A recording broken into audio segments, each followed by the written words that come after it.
El objetivo general de esta presentación es cubrir el primer tema de nuestra segunda unidad, llamado la conquista de Centroamérica.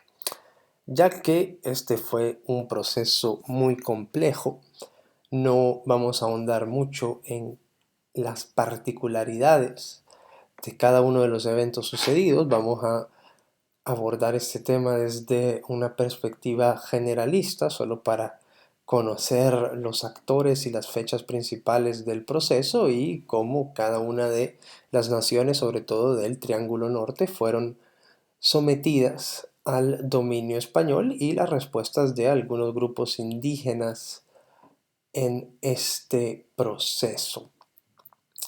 La conquista de Centroamérica se va a desarrollar vicariamente al proceso que tuvo lugar en México y también a los procesos que habían iniciado una década antes en las Islas Americanas, que fueron los primeros lugares a donde llegaron los españoles y donde establecieron sus primeros centros de gobierno. Allí en las islas se establecen las primeras audiencias desde las cuales se iba a regular la actividad conquistadora en tierra firme, si bien los conquistadores muchas veces dejaron de responderle a los funcionarios de la corona en América y intentaron actuar independientemente, luego justificando sus acciones frente al rey. La conquista de Centroamérica se va a iniciar con el contacto de Colón con los indígenas de Honduras en su cuarto viaje, y va a ser un proceso que nunca va a concluir del todo. Ya para los años finales de la dominación española, en la segunda década del siglo XIX, existían todavía grupos indígenas que no habían sido sometidos por los españoles a pesar de sus esfuerzos. Tenemos, por ejemplo, toda la región que hoy llamamos la Mosquitia en Honduras y Nicaragua, la cual estuvo en un largo proceso de interacción con los españoles desde el siglo XVI, pero las fuerzas europeas nunca lograron someter a estos indígenas. También tenemos, por ejemplo, en Guatemala, muchos grupos que fueron conquistados hasta finales del siglo XVII, hasta los años de 1690, que se resistieron por más de 100 años a los abates constantes de los españoles. La conquista en Centroamérica se va a llevar a cabo más que todo en la vertiente del Pacífico. En este mapa nosotros vemos las rutas tomadas por estos conquistadores de familia Alvarado. El más famoso de ellos es Pedro de Alvarado, del cual hablaremos más adelante, y vemos cómo rara vez penetraban o se acercaban a la costa atlántica. Y cuando lo hacían sobre todo en regiones muy pobladas.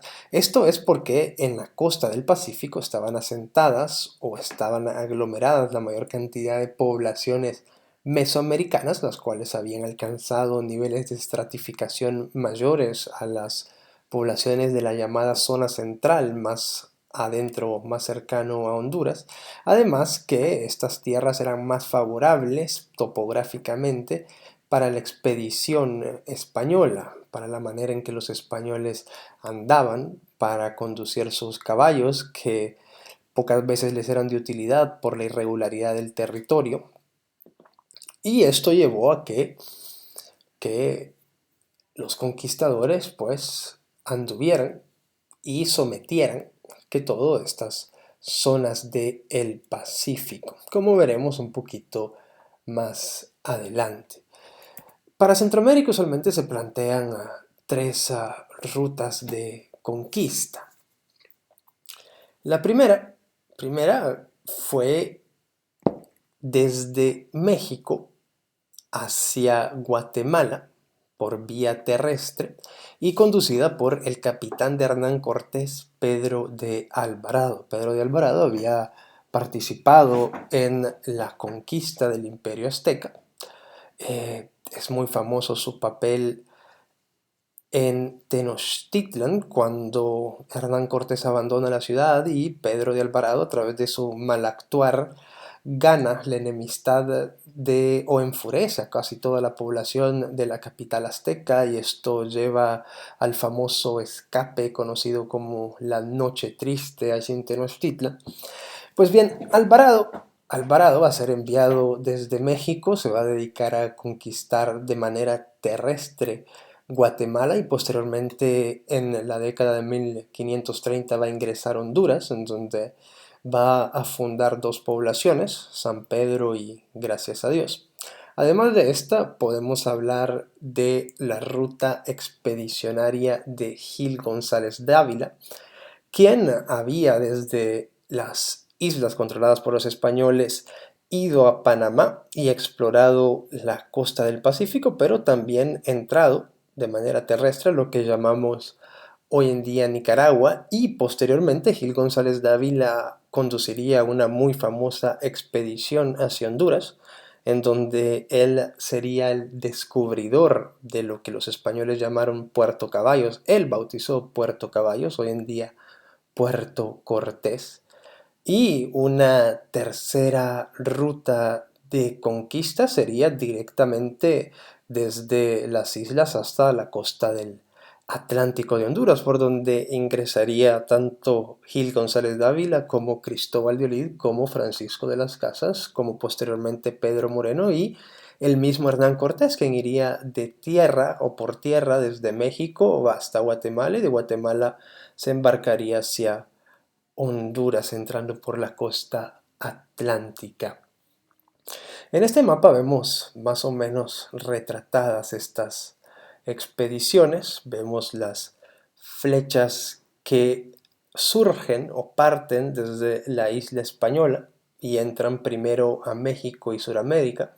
Esta expedición que vemos en México es la de Hernán Cortés. Justamente vemos su camino, él entra por Veracruz, luego entra en contacto, somete y forma una de las alianzas más estratégicas en toda la conquista con los indígenas tlaxcaltecas, quienes van a ser sus aliados durante todo este proceso y sus asistentes en la derrota de los aztecas, y con los tlaxcala parte a Tenochtitlan.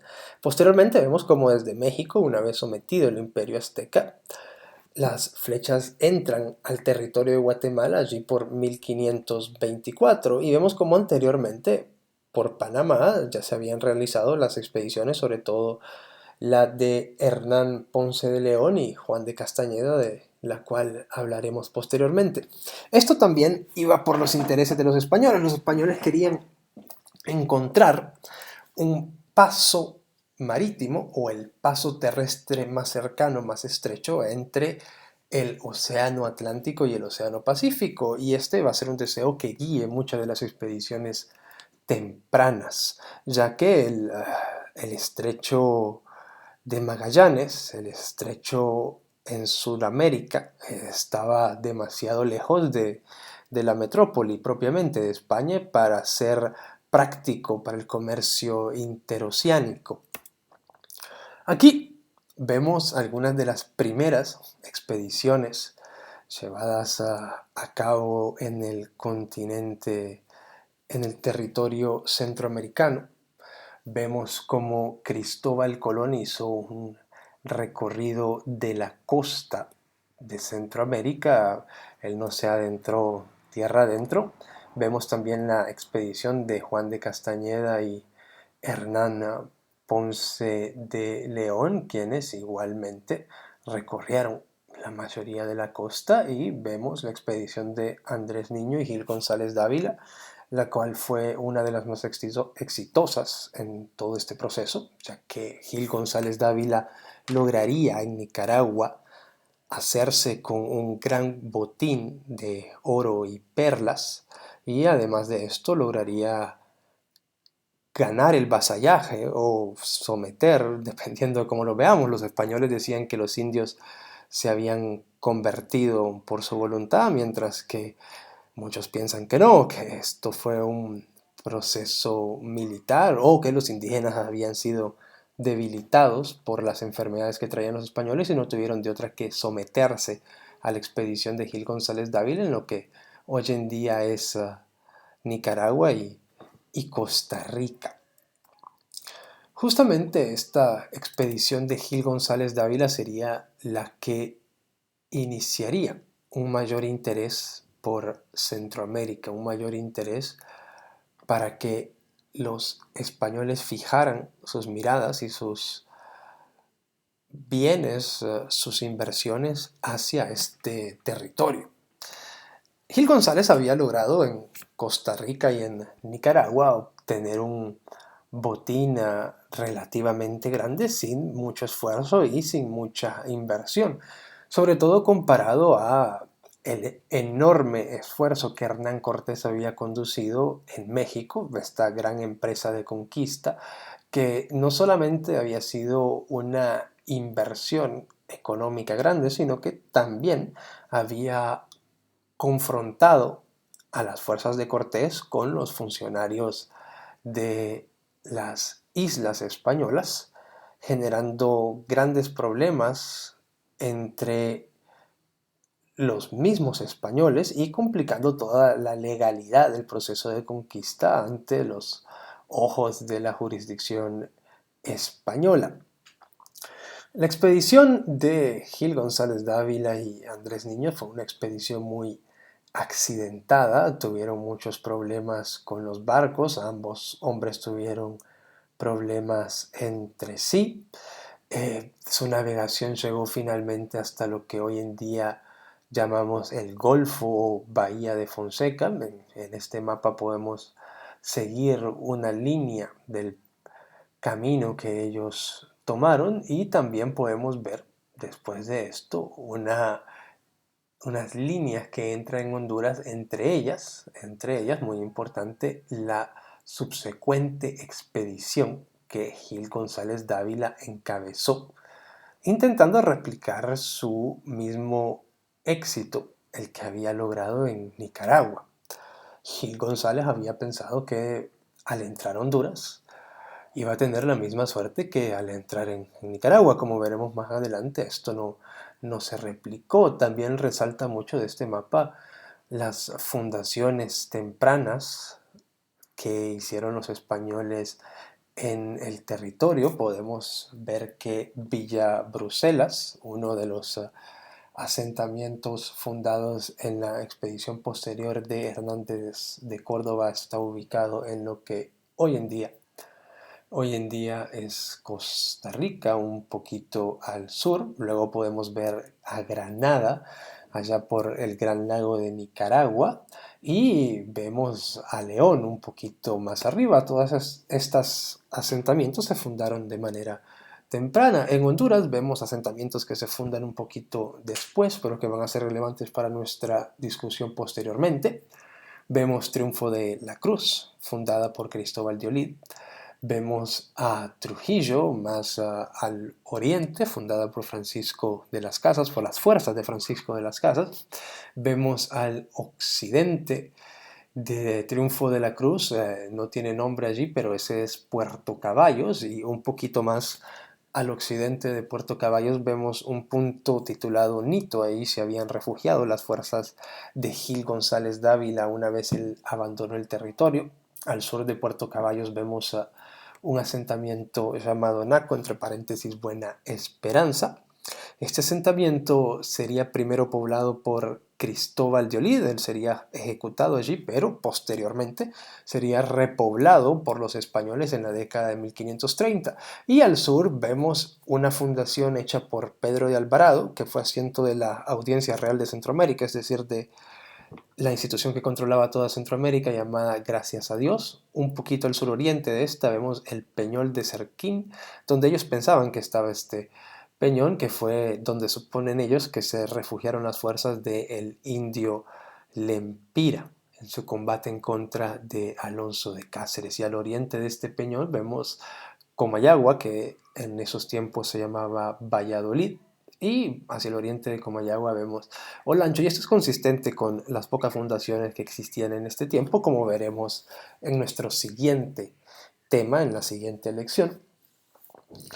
No existiendo la mayoría de territorios que existen hoy en día, inclusive Tegucigalpa fue fundada posteriormente a estos primeros asentamientos. Como mencionaba anteriormente, uno de los primeros asentamientos fundados en este territorio fueron Villa Bruselas o Bruselas en lo que hoy en día es Nicaragua, Granada y allá por el Gran Lago de Nicaragua y León un poquito más al norte. Este mapa que vemos acá es un mapa un poco antiguo de la región. Vemos que estos constituyen más que todo aproximados. Por ejemplo, se exagera de gran manera la entrada del lago Izabal, de la región de Izabal, allá en Guatemala. Se acorta mucho la parte del Pacífico y se engrandece en gran medida todo este territorio no explorado, no descubierto en Honduras, que hoy en día llamamos la Mosquitia. Igualmente,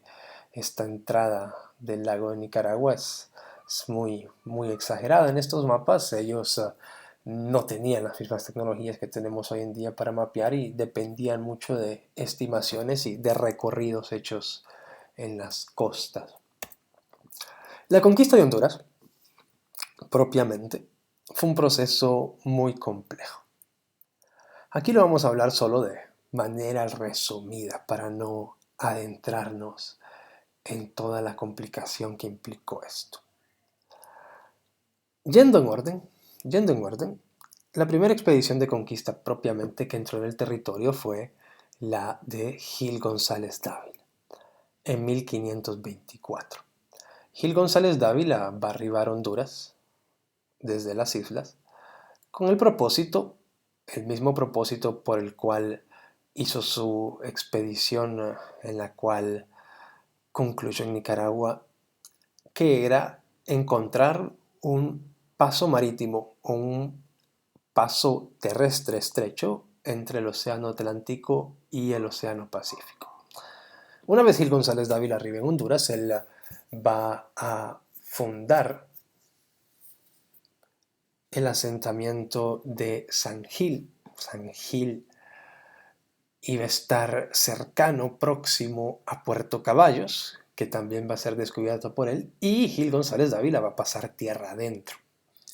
Va a marchar hacia el interior del territorio a buscar este paso que él quería encontrar. Y va a dejar varios soldados, varios hombres en San Gil, con el propósito de mantener su base bien proveída.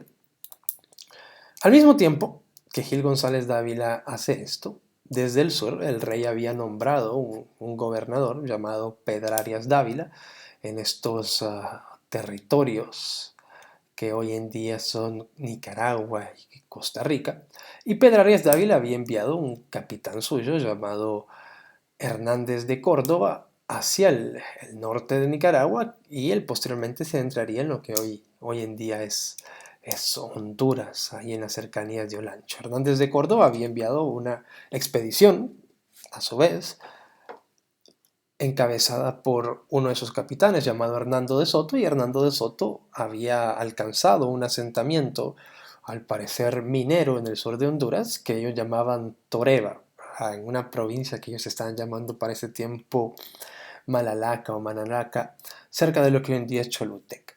Allí se encontrarían Gil González y Hernando de Soto, y Gil González realizaría un ataque sobre Hernando de Soto, quiere decir los mismos españoles contra los mismos españoles. De este ataque, Gil González le robaría gran parte del botín de oro que Hernández de Soto había conseguido y regresaría a San Gil. Al mismo tiempo, Hernán Cortés había enviado desde México a Cristóbal de Olid para que éste tomase posesión del territorio y realizase algunas fundaciones. Cristóbal de Olid va a arribar a Honduras, igualmente en 1524, y va a fundar un asentamiento que él llamó Triunfo de la Cruz. Olid se va a rebelar ante las órdenes de Cortés y se va a declarar independiente, sobre todo influenciado por los enemigos políticos de Cortés, que lograron convencerle que le convenía más aliarse con las audiencias del rey acá en América que seguir estando bajo las órdenes de Hernán Cortés. Olid va a fundar Triunfo de la Cruz y se va a dar cuenta que Cortés no estaba dispuesto a permitir que éste actuara independientemente. Cortés había enviado a un segundo capitán a buscar a Olid, un capitán que se llamaba Francisco de las Casas, y Francisco de las Casas va a llegar igualmente en 1524 a Honduras, pero va a ser confrontado inmediatamente por Cristóbal de Olid y va a ser capturado. Una vez Olid captura a Francisco de las Casas, este se va a dar cuenta que Gil González Dávila había realizado el ataque contra Hernando de Soto e iba marchando de vuelta a su asentamiento, a San Gil, y lo va a emboscar y lo va a capturar también.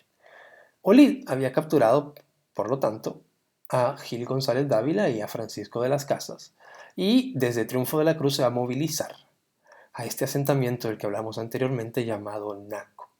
Naco al parecer era un asentamiento indígena grande, así que los españoles querían aprovechar a los indios, querían aprovechar esta mano de obra, esta fuerza, para hacerse la vida más fácil. En Naco, Francisco de las Casas y Gil González Dávila van a lograr rebelarse en contra de Olid y lo van a matar. Y lo van a matar. Según ellos, según sus testimonios, van a conducir un proceso en el cual Olid va a ser condenado como traidor. De este proceso van a decapitar a Olid. Van a haber muchas dudas, muchas dudas. Y los mismos capitanes van a tener algo de miedo de ser condenados, ya fuese por las audiencias que estaban en las islas, ya fuese por el rey ahí en España o ya fuese por Hernán Cortés. Así que Gil González Dávila y Francisco de las Casas van a tomar la decisión de irse de Honduras, dejar a sus soldados con órdenes allí e ir a reportar a Hernán Cortés lo que había sucedido. Ellos no sabían que Hernán Cortés, no habiendo recibido noticias de absolutamente nada de lo que estaba pasando, había iniciado su marcha de México a Honduras.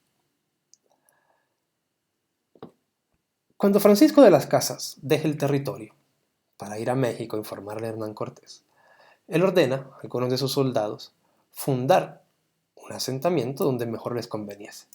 Los soldados de Francisco de las Casas van a pasar primero por Puerto Caballos y no lo van a encontrar apropiado para la fundación. Ellos decían que era un puerto, entre comillas, enfermo. Esto quería decir que su clima no era apropiado para los españoles. Y lo van a fundar un poco más al oriente. Este asentamiento va a ser Trujillo. Trujillo va a ser la ciudad de españoles por excelencia en el primer periodo de conquista. Desde Trujillo se van a conducir gran parte de los procesos a finales de la década del 20 y en la década del 30, de 1520 y 1530. Posteriormente su importancia va a menguar. Pero bien, los hombres de Francisco de las Casas fundan Trujillo. Y van a enfrentar una situación muy complicada, porque su capitán se les había hecho, no tenían cómo conseguir provisiones y no tenían medios para su rápida comunicación. En ese tiempo todas las comunicaciones eran muy lentas. Para fortuna de ellos, Hernán Cortés había hecho un larguísimo viaje desde México y había recibido noticias que los hombres de Cristóbal de Francisco de las Casas, que eran también sus hombres, eran un ejército pagado por Cortés, habían fundado un poblado. Así que Cortés se va a dirigir desde México a Guatemala y de Guatemala hacia este asentamiento de Trujillo y allí va a intentar ordenar todos los asuntos de la provincia. Cortés era un funcionario para este momento de alto rango. Cortés era un gobernador allá en México. Además de gobernador, Hernán Cortés era hasta el momento el conquistador más logrado, el conquistador que mayores triunfos les había dado a la corona española en América. Esta obra de someter el imperio azteca una población indígena sumamente poderosa y sumamente grande, había sorprendido y captivado la imaginación de los españoles, tanto así que las cartas que Hernán Cortés dirigía al rey Carlos I, 3 de ellas fueron publicadas y hechas circular entre la población general europea para darles a entender todo esto que estaba pasando en América y estos logros que ellos consideraban los grandes logros de las armas españolas, decían ellos, en el territorio americano. Hay que remarcar que todas estas conquistas no son solo mérito de los españoles, fueron también mérito de sus aliados indígenas. Los españoles siempre fueron menos que sus aliados indígenas numéricamente, pongámoslo de esta manera. Si habían, digamos, 200 españoles, ellos iban acompañados de 2000 indios. Siempre fue una proporción muy grande de indios frente a la proporción de españoles que atacaron o conquistaron a los otros indígenas. Pero bueno, Cortés llega a Honduras. Cortés llega a Honduras a finales de 1525. Y lo primero que va a hacer es poner en orden todos los asuntos de la provincia. Cortés va a ratificar la fundación de Trujillo bajo su nombre y va a fundar otro asentamiento cerca de Puerto Caballos también, que él llamó Villa de la Natividad. Además de este, Cortés va a dirigir una guerra de conquista tierra adentro contra unos indígenas que ellos llamaban los papayecas. Y estos papayecas van a estar encabezados, liderados por dos indígenas, uno llamado Mazatl y otro llamado Pisacura. Esta campaña en contra de los indígenas papayecas que vivían al sur de Trujillo, tierra adentro de Trujillo, no va a ser encabezada por el mismo Cortés, va a ser ordenada por Cortés. Él va a enviar a capitanes suyos y hay recuentos de cómo muchas de las acciones conducidas en esta conquista de los alrededores de Trujillo fueron llevadas a cabo por los aliados indígenas mexicanos que venían con Cortés. Menciona Cortés que la lengua de los indígenas mexicanos era muy parecida a la lengua de estos indígenas papayeca. Cortés además va a escribir al rey informándole de lo que había sucedido en Honduras, pero como él ya había llegado y había calmado toda la situación. El rey va a tomar una decisión drástica. El rey se va a dar cuenta que Cortés había acumulado mucho poder en América. El rey temía sobre todo porque muchas personas le decían que Cortés actuaba como si él fuese el rey de América. Y temía una rebelión, ya que Carlos I enfrentó muchos conflictos allá en Europa, tenía muchos enemigos poderosos y las cuestiones en América estaban fuera de su control. Y de haber salido Cortés, de haberse revelado Cortés, les hubiese resultado casi imposible poder someterlo, sobre todo por esta gigantesca cantidad de aliados indígenas que él poseía.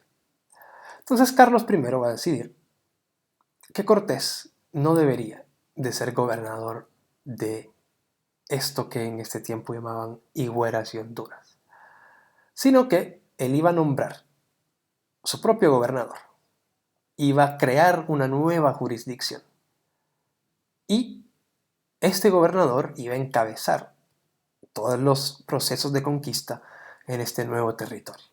Ya no iba a permitir que capitanes independientes, conquistadores independientes, enviasen a sus capitanes a hacer guerra dentro de Honduras, porque esto causaba que los mismos conquistadores se pelearan entre sí, como vimos anteriormente.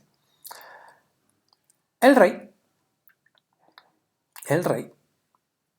va a nombrar a Diego López de Salcedo como gobernador de Honduras.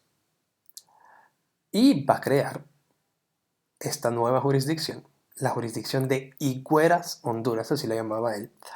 Ustedes muchas veces van a escuchar que este territorio lo llamaban las Higueras con B, y es cierto, a veces lo llamaban así, pero en la gran mayoría de documentación de la época, Honduras era el lado de Trujillo, El lado de Puerto Caballos muchas veces es referido con G, casi siempre es referido con G, casi siempre es llamado las Higueras, Honduras, en los documentos de la época, claro, en las crónicas no es así.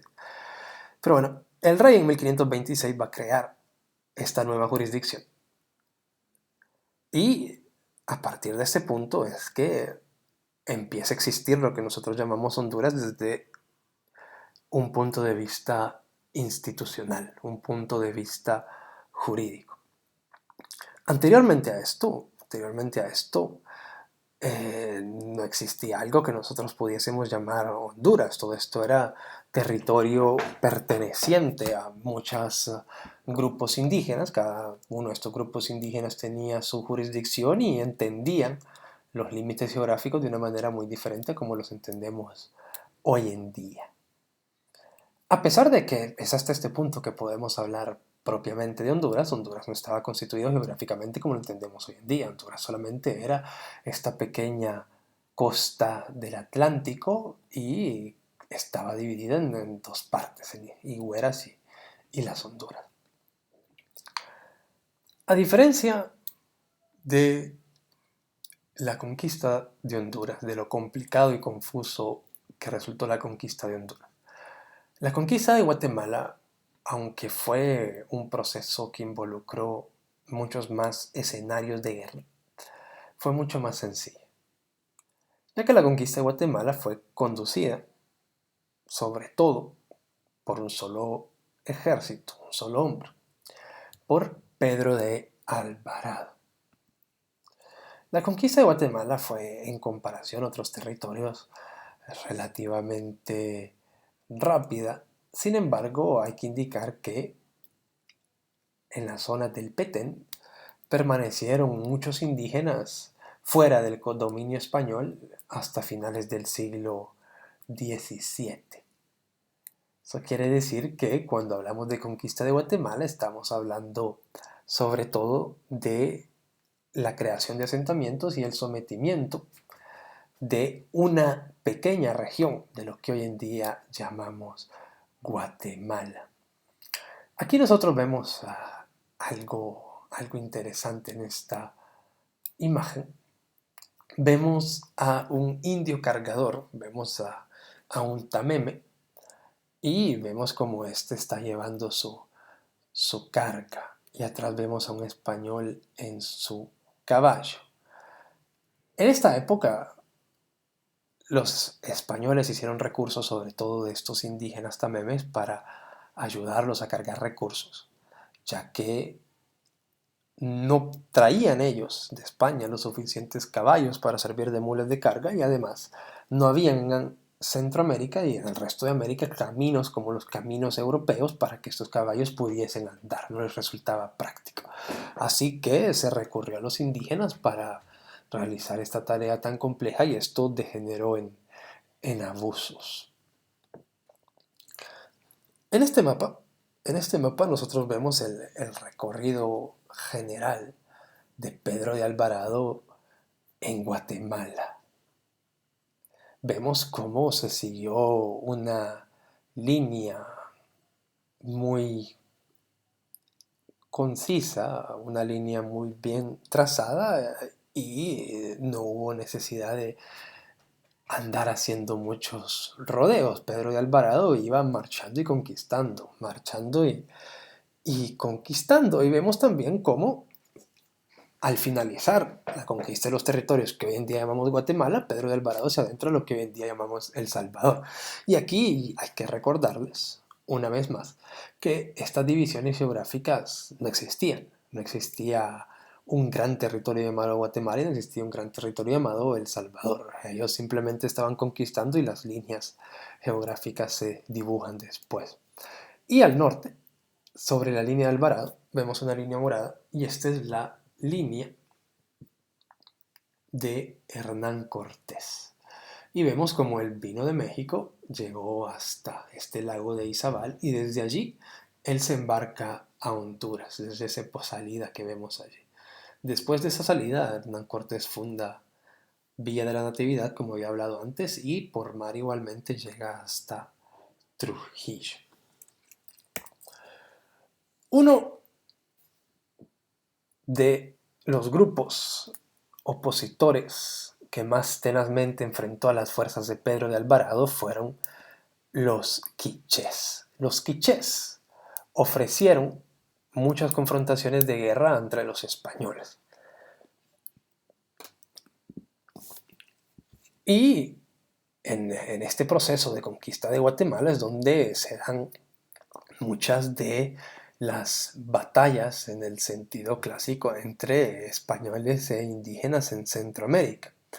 Esto en comparación a lo que sucedía en Honduras, por ejemplo, en la que teníamos más que todo asaltos de los españoles a poblados indígenas e igual emboscadas, escondidas, más o menos así como una guerra de guerrillas entre los indígenas y los españoles. Los quichés, al verse superados militarmente por los españoles y sus aliados indígenas mexicanos, no hay que olvidar eso, planearon una manera de derrotarles tendiéndoles una trampa. ¿Cuál era el plan que tenían estos quichés? Iban a llevar a los españoles, los iban a conducir hasta su ciudad principal, que ellos llamaban Utatlán. Y posteriormente iban a quemar la entrada que conducía a Utatlán y dejar a los españoles ahí encerrados. Y muy probablemente matarlos a la lejanía, estarlos matando con flechas o matarlos de hambre, ¿verdad? Mantenerlos encerrados. Pero los españoles se van a enterar de este plan, lo van a presentir. Y al presentirlo van a tomar sus precauciones necesarias y van a acabar con la resistencia quiche. Aquí vemos un grabado antiguo sobre la batalla de Utatlán. Y vemos cómo ellos representaban a Pedro de Alvarado. Mucha gente dice que los documentos históricos indican que Pedro de Alvarado era o pelirrojo o un rubio rojizo. Y vemos cómo esto es bien interesante, muy interesante este grabado. ¿Por qué este grabado es hecho por europeos? Claro. Vemos cómo ellos representan la guerra en América como las guerras en Europa. Vemos que para ellos hay dos fuerzas militares parecidos ejércitos europeos confrontados los unos entre otros. Y sabemos muy bien que esto no era cierto. Para empezar, todos los españoles no andaban con armadura y todos los españoles no había tanto número. Segundo, muy probablemente ellos no se organizaban como los europeos en planicies para confrontar un ejército frente al otro. Y tercero, los indígenas, claro, no están representados como indígenas. Aquí se ven dos ejércitos españoles o dos ejércitos europeos, uno contra otro. Además, no se da reconocimiento a los guerreros indígenas que cooperaron con Alvarado para conquistar a los pueblos indígenas de Guatemala. No se da reconocimiento a los mexicas. Un asunto que sí es bien interesante es cómo los españoles tienen unos perros. Si ustedes pueden ver, que se supone que es el ejército español, tiene unos perros. Y esto sí era muy cierto. Los españoles andaban perros que los ayudaban primero para rastrear a los enemigos, mantener un control de las plagas en los barcos, pero también para asustar a los indígenas. Los perros europeos habían por muchos siglos llevado un proceso de crianza y ya para estas épocas habían perros de guerra o perros que cooperaban para asustar y mantener a raya los enemigos. Sobre todo si se toma en cuenta que a diferencia de los europeos, los indígenas no tenían armadura de hierro. Quiere decir que los perros eran muy útiles en la guerra, ya que el cuerpo de los indígenas estaba en su mayoría protegido por pieles o protegido por pedazos de madera y que los perros podían morder a través de. Otros grandes contrincantes que enfrentó Alvarado en Guatemala fueron los sutujiles. Y sobre la conquista de los sutugiles, se nos hace mención que fue un proceso extremadamente largo. Inclusive las crónicas dicen que estos fueron destruidos por las fuerzas de Alvarado completamente, lo cual puede resultar cierto. Los guerreros mexicanos que los vemos aquí representados en este lienzo eran muy poderosos y por las crónicas se conoce muy crueles, quizá no tanto como los españoles mismos. Este grabado que vemos aquí, este es una pintura en un lienzo hecho por los mismos indígenas. Vemos primero cómo iban los guerreros mexicanos vestidos, vemos que ellos vestían una gran parafernalia para poder mostrarse imponentes frente a sus enemigos, y vemos a los españoles. Este dibujo de abajo es muy probablemente una gran exageración. No creo que hubiese sido posible cortar a un indio por mitad con una lanza, pero esto solo da testimonio de las escenas de crueldad que presenciaron los indígenas que hicieron este lienzo en las escenas de batalla. Me parece mucho más posible que de tanto ser pisoteado por caballos, si hubo mucho desmembramiento en estos combates, y por eso es que se representan en estas imágenes. Vemos también cómo los guerreros mexicanos se diferencian muy claramente de los guerreros indígenas abajo que están siendo derrotados, ya que los guerreros mexicanos se consideraban a ellos mismos de una nobleza superior al resto de indios, se consideraban un grupo superior culturalmente y políticamente al resto de indígenas. Y finalmente, otros enemigos que enfrentó Pedro de Alvarado, otro grupo indígena que enfrentó Pedro de Alvarado en su combate en Guatemala, fueron los Izquintepec. Los Izquintepec lucharon igualmente con Alvarado, pero al igual que todos los grupos guatemaltecos, no pudieron, no pudieron repeler esta combinación de poderío español y poderío mexicano, poderío indígena mexicano.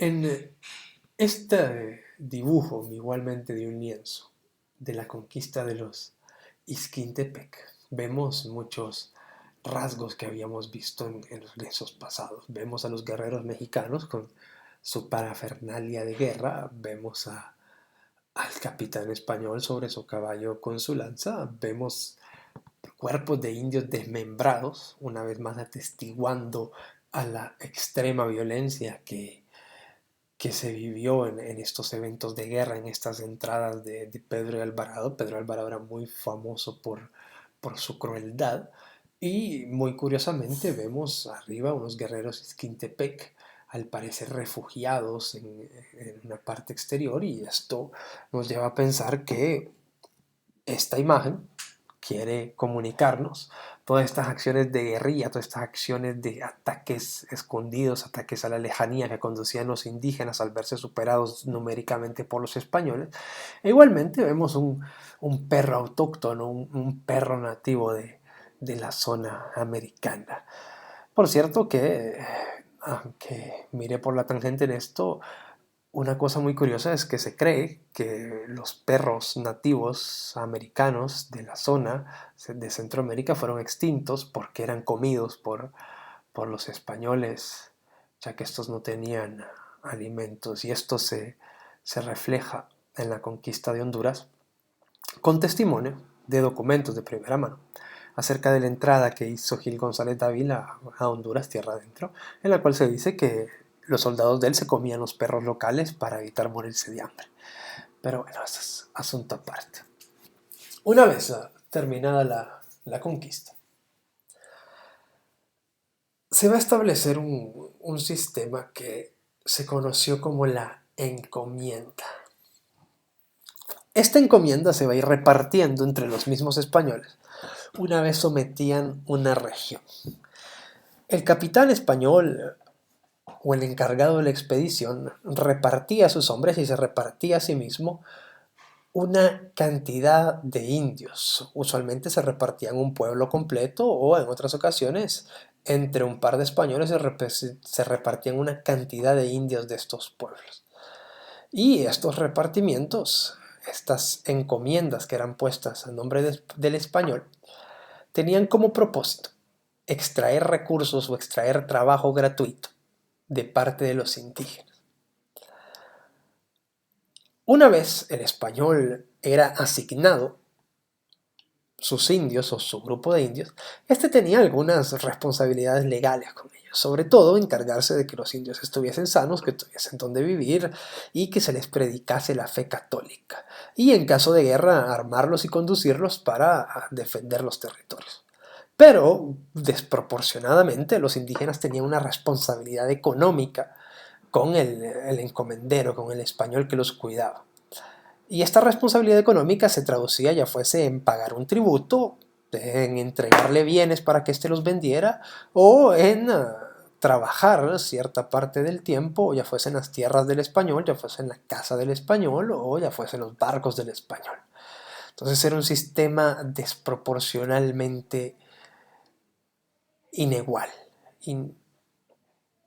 que estimulaba la inequidad entre las clases. Claramente existía una relación vertical de dominio y dominado, no aunque se pretendiese establecer como algo necesario para la protección de los indios, la verdad era una esclavitud disfrazada, o menos que esclavitud, un feudalismo impuesto, forzado. Las encomiendas. Las encomiendas eran usualmente dadas inmediatamente en el momento de la conquista por los capitanes, pero esto genera un problema. Este genera un gran problema porque los capitanes repartían a su preferencia dentro de sus soldados y se repartían a sí mismos un número exagerado de indios. Es decir que, por ejemplo, si usted dirigía una empresa de conquista y usted es el que tenía el poder dentro de la empresa, usted había firmado un permiso con el rey para ir a conquistar, usted mismo iba a buscar beneficiarse de sus logros, de su conquista de los indígenas de una mayor manera. Especialmente porque estas empresas de conquista eran financiadas por los mismos conquistadores. Eran justamente esto que estoy diciendo, empresas de conquista. Así que la corona intentó limitar el repartimiento de encomiendas. Y primero dijo que, bueno, las encomiendas ya no podían ser dadas por conquistadores, tenían que ser dadas solo por los funcionarios políticos de la zona, ya fuesen gobernadores, ya fuesen corregidores, ya fuesen alcaldes mayores. Y posteriormente decidió quitar esta prebenda, quitar este poder a los funcionarios locales y otorgárselo solamente a la audiencia. Las audiencias que eran los tribunales mayores que tenían bajo su control todos estos funcionarios.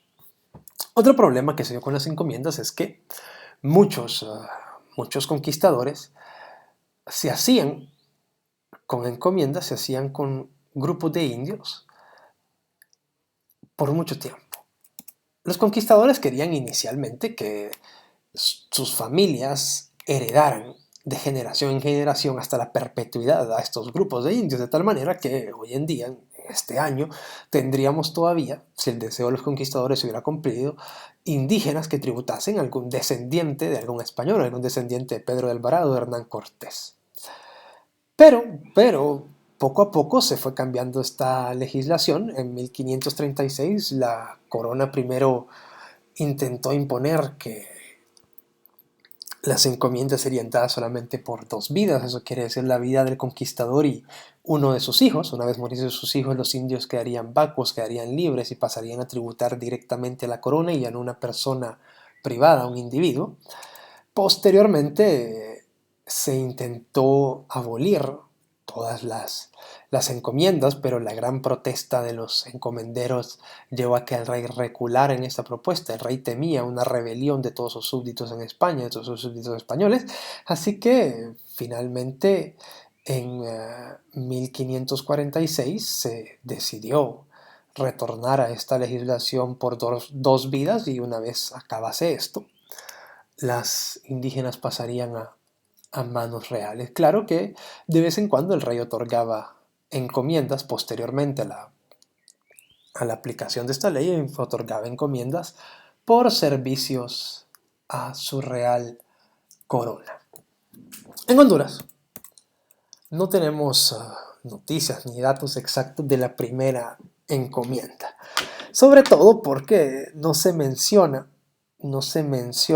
en específico en los textos con este nombre, pero se podría decir, al menos por los estudios que se han realizado, que las primeras encomiendas fueron repartidas a sí mismos ya fuese por Hernán Cortés o por alguno de sus capitanes. Creo que la evidencia se orienta más por este lado, que las primeras encomiendas se repartieron por Hernán Cortés a sí mismo en Honduras y se dieron por estos indios de las cercanías de Trujillo y de las Islas Guanajas. ¿Por qué les digo esto? Porque posteriormente, cuando llega el primer gobernador, Diego López de Salcedo, él va a hacer una especie de auditoría en el territorio. Y él va a denunciar ante el rey esto. Él va a denunciar ante el rey que Hernán Cortés se ha dado indios en trabajo, que era la encomienda, se haya dado indios en encomienda en Honduras, en las cercanías de Trujillo y por las Islas Guanajas, y que el rey debía de quitarle este derecho. Así que muy probablemente no existiese antes de este repartimiento de Cortés alguna otra encomienda. Tal vez Cristóbal de Olid se autoencomendó indígenas, pero ya sabemos que él fue ejecutado. Y Francisco de las Casas y Gil González Dávila pues partieron del territorio. Además de esto, tenemos datos un poquito más concretos, ya para la década del 30, con Andrés de Cereceda. Él se repartió a algunos indígenas de Naco, el mismo lugar donde Cristóbal de Olid fue ejecutado, en este nuevo asentamiento de Naco llamado Buena Esperanza, y claro, las encomiendas fundadas por Pedro de Alvarado en su famosa entrada donde funda San Pedro y gracias a Dios. La vida de los indios en encomienda no era una muy buena vida. Como dije anteriormente, muchas veces he querido plantear la encomienda como una estructura de beneficio recíproco, pero de manera muy desproporcional la explotación era sufrida por los indígenas y el beneficio era recibido por los españoles. El beneficio que los indígenas recibían era menor, muy poco, si es que lo recibían alguna vez. Además de esto, los trabajos que los indios hacían eran muy pesados. Hay que tomar en cuenta primero que los indígenas tenían que plantar, tenían que dedicarse a la agricultura para vivir o si no a la caza y recolecta. Además de esta acción natural de buscar cómo vivir, después de esto tenían que hacer sus trabajos de encomienda, ya fuese servir de cargadores, que anteriormente vimos una imagen de cómo lo hacían, o trabajar en minas, o trabajar en la casa o en la creación de edificaciones y en el mantenimiento y reparación de las vías de los nuevos asentamientos españoles. Además de la encomienda existió un segundo proceso que fue mucho más brutal que la encomienda, aunque no hay que infravalorar el sufrimiento de los indios en la encomienda. Y este proceso fue la esclavitud. La esclavitud indígena fue algo muy grave y fue algo que el rey intentó atajar inmediatamente con legislación, pero una vez se pasan las leyes para prohibir esta esclavitud, ya se había hecho un enorme daño, un gran daño a los indígenas de América. La esclavitud se dio sobre todo en los territorios que no habían desarrollado sociedades estratificadas. Como vimos antes, la mayor parte de la conquista de Centroamérica se condujo en la vertiente del Pacífico, porque aquí es donde estaban los pueblos mesoamericanos que habían desarrollado altos niveles de estratificación y complejidad social. Esto facilitaba a los españoles establecer contratos sociales en los cuales los indígenas mesoamericanos eran reducidos a la servidumbre y mientras cumpliesen esta servidumbre y pagasen sus tributos no eran molestados. Mientras tanto, los indios seminómadas y nómadas de la zona central, que habían desarrollado estados menos complejos, eran sometidos a la esclavitud por no estar acostumbrados a la organización social de los españoles. La mayoría de esclavos de Centroamérica proviene de esta zona central de Nicaragua, de Honduras y de las partes más remotas de Guatemala. Hay muchos estimados para cuántos indígenas fueron sometidos a la esclavitud. Hay gente que da unas cifras altas de 200.000 a 500.000 y otros unas cifras más moderadas de 150.000 a 100.000. Siempre son cifras muy, muy altísimas. Ahora bien, quiero mencionar el caso específico de Honduras. Hernán Cortés se va a oponer a la esclavitud indígena en este territorio, en Honduras. Antes de Hernán Cortés había venido un señor que no realizó conquistas, pero sí vino a intentar poner bajo su mando a los hombres que habían quedado de Gil González Dávila, Cristóbal de Olid y Francisco de las Casas, que se llamaba Pedro Moreno. Pedro Moreno va a tomar a muchos indios de Trujillo y los va a hacer esclavos y los va a herrar. Eso quiere decir que va a calentar un pedazo de hierro y le va a poner su marca de herrado que los hacía constatar como esclavos. Esto va a indignar a Hernán Cortés y Hernán Cortés va a dirigir un largo informe al rey constatando las acciones de Moreno y pidiéndole al rey que le ordenase a Moreno retornar todos esos esclavos que había sacado de Trujillo para contentar a la población. Hernán Cortés, sabemos muy bien por sus acciones en México, era un genio de la diplomacia. Hernán Cortés condujo la mayoría de sus conquistas por diplomacia, aliándose con grupos indígenas. Así que muy probablemente esta medida que tomó era igual para establecer relaciones de confianza y de seguridad con los indígenas de Honduras y no tener que conquistarlos mediante la guerra, que era algo muy costoso. También sabemos que Hernán Cortés, una vez pasa por las Islas Guanajas, se va a dar cuenta que los barcos de españoles iban desde la isla española a la isla de Cuba también a recoger indios de las Guanajas y los hacían esclavos. Hernán Cortés va a atajar uno de estos barcos y va a lograr liberar a estos indígenas, dándonos un segundo testimonio de cómo Hernán Cortés combatió, de cierta manera, la esclavitud en estas tierras. Esto lo hacía Cortés sobre todo para ganarse la gracia de los territorios. Cortés, habiendo sido un conquistador puramente, habiendo andado en guerra y enfrentado una de las batallas más improbables de la historia de la humanidad, habiendo ganado una de las victorias más improbables de toda la historia humana, los españoles contra el imperio azteca, la verdad, de cierta manera, siempre resulta sorprendente ver cómo los españoles y sus aliados mexicanos lograron conquistar una fuerza tan poderosa. El imperio azteca no solamente era socialmente complejo, sino que era militarmente poderosísimo.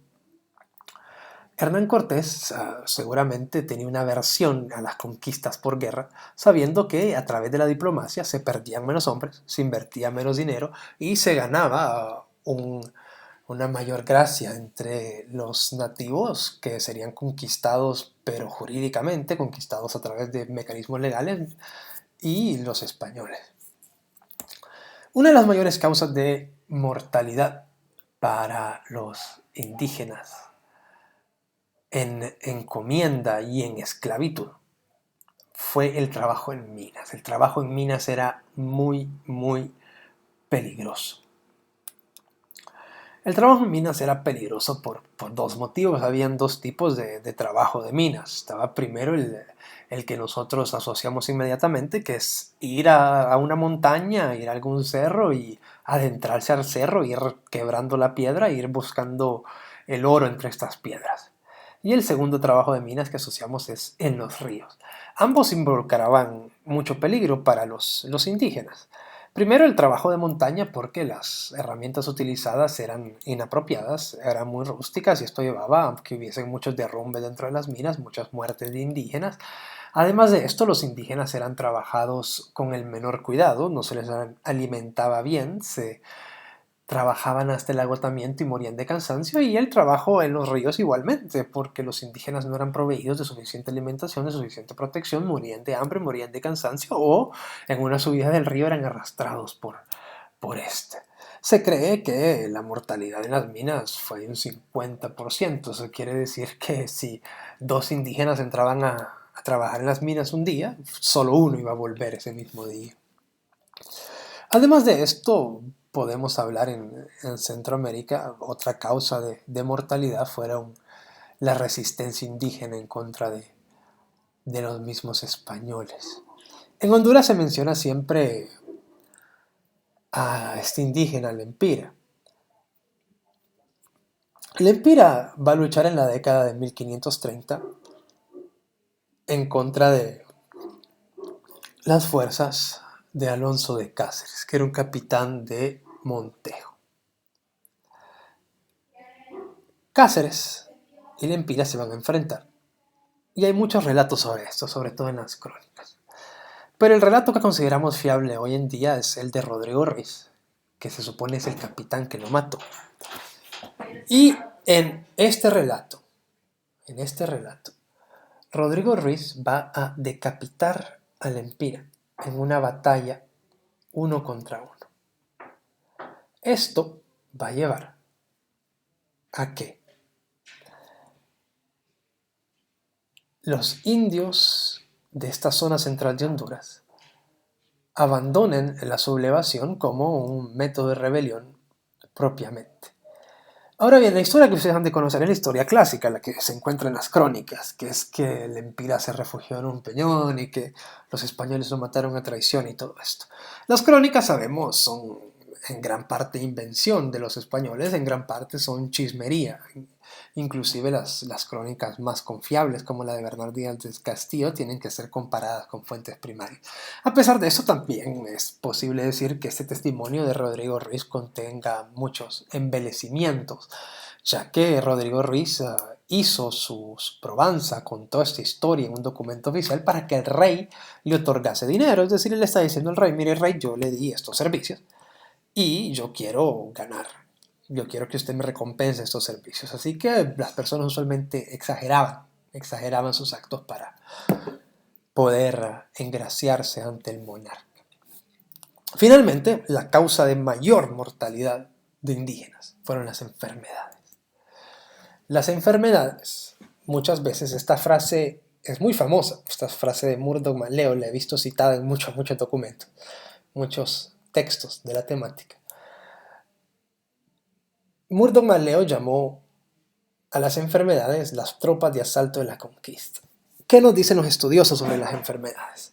Tanto Linda Newson como la doctora Ibarra, allá en Costa Rica, dicen que antes de que los españoles emprendiesen la conquista propiamente, las enfermedades habían llegado mediante transmisión, ya fuese de las islas del Caribe o ya fuese desde México a Centroamérica. Y las enfermedades habían matado a gran parte de la población de indígenas centroamericanos. Eso nos quiere decir que cuando los españoles arribaron, se encontraron territorios despoblados de indígenas, los cuales fueron sometidos con facilidad por los estragos que había causado antes de la enfermedad. Más que la guerra, más que el trabajo forzoso, las enfermedades se cree que extinguieron a una enorme cantidad de la población indígena americana. Y estas enfermedades, claro, eran portadas por los españoles, eran enfermedades, o por los animales que venían con los españoles, claro. Eran enfermedades que no se conocían en el viejo mundo, no habían defensas en el nuevo mundo, disculpa, se conocían en América, no habían defensas aquí en América y por lo tanto los indígenas no tenían cómo combatirlas. Además no habían sistemas de salud hoy en día que les permitiesen un acceso a curas apropiadas. Así que las enfermedades, aunque no fue la intención propia de los españoles, pues fueron una de las grandes causantes de muerte indígena y también fueron uno de los grandes facilitadores de la conquista. Para concluir esta presentación, Quiero remarcar que este proceso de conquista fue un proceso muy complejo. Aquí hemos dado nada más un resumen de la manera más corta posible, dejando afuera muchos detalles. Solamente de la conquista de Honduras se podría hablar horas y horas, de todo el proceso que inicia en 1524 hasta 1542. Se podría dar todo un curso entero. Pero este proceso de la conquista es de suma importancia, ya que comprender los rasgos iniciales de la conformación de los territorios americanos y las pugnas de los conquistadores permite comprender también por qué las divisiones territoriales en las provincias centroamericanas, en las actuales repúblicas centroamericanas.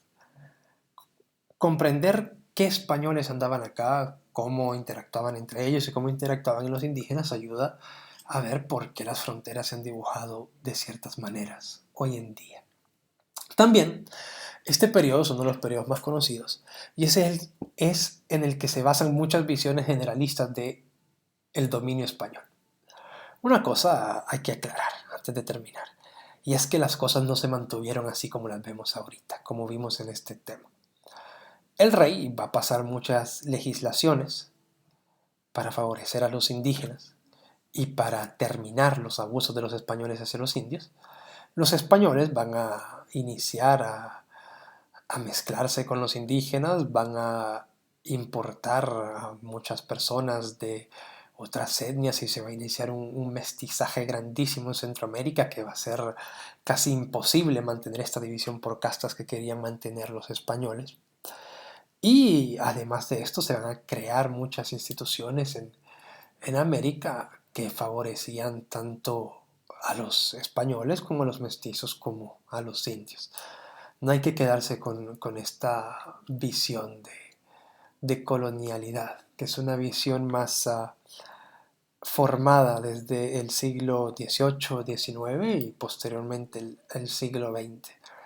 Por muchos años, sobre todo durante todo el gobierno de los Habsburgo después de la conquista, a partir de los años finales del reinado de Carlos I y hasta el reinado de Carlos II, estos territorios fueron considerados provincias propiamente de España, fueron considerados provincias de la corona castellana, de la corona de Castilla, y por lo tanto parte integral de estos territorios. Y es hasta los Borbones que se comienza con una visión de colonialidad, una visión más extractiva, una visión más de separación entre metrópoli y colonia, que van a llevar a muchas de las nociones que tenemos hoy en día. Y esto mezclado con una falta de entendimiento entre conquista y entre años finales, una conglomeración de periodos históricos que no reflejan las realidades americanas durante la mayor parte de lo que llamamos nosotros época colonial.